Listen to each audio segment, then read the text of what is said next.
Yatandaha, putting forth effort.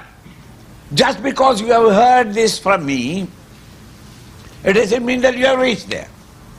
You have to put forth the effort of living those 20 values of life and purifying the mind and intellect and fit it for contemplation, and through that mind contemplate.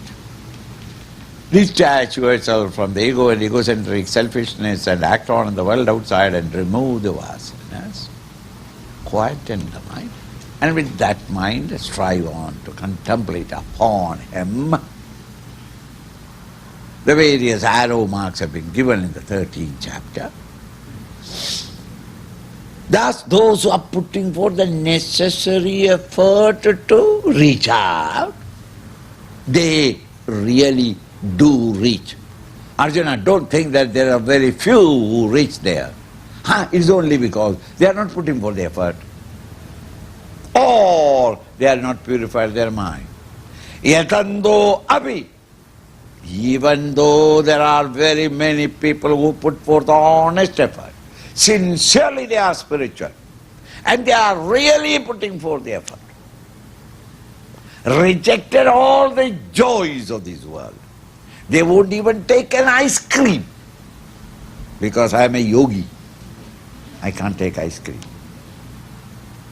Rejecting every pleasure in the world, they are striving, and if they do not reach, hundreds of cases you can see in your own house, your grandfather or your uncle who is a very good spiritual student, striving, and yet that unfoldment does not come.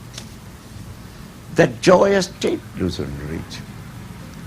He doesn't bring out the divine shine in his life.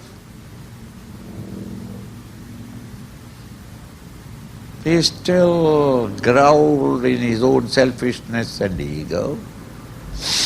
There is no spiritual beauty about him. Why is it so? Akritatmana. One who has not kritam, integrated. Atmanam, his own mind and intellect. He has not integrated the mind and intellect. The mind and intellect is still divided. A split personality. The intellect has got ideas, but the mind is not cooperating to execute them. The mind and intellect are not wedded, but they have divorced. The divorce has arisen because of a cause. The cause is still desires in you. Therefore the mind is running with the body into the sense world.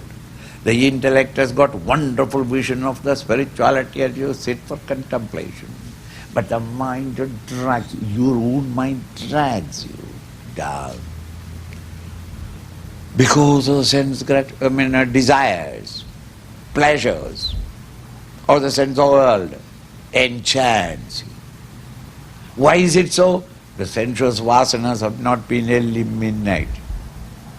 One who has through bhakti and karma have not yet eliminated the vasanas to a large extent, and who has thus reduced the eruption of desires in your intellect, cannot bring the mind and intellect together. Contemplation is not the function of the intellect. It is not merely the function of the emotion, but it is on the wings of the head and the heart the individual glides into the higher state. Those who are akritatmana, those who have not purified themselves, meaning the fifth verse,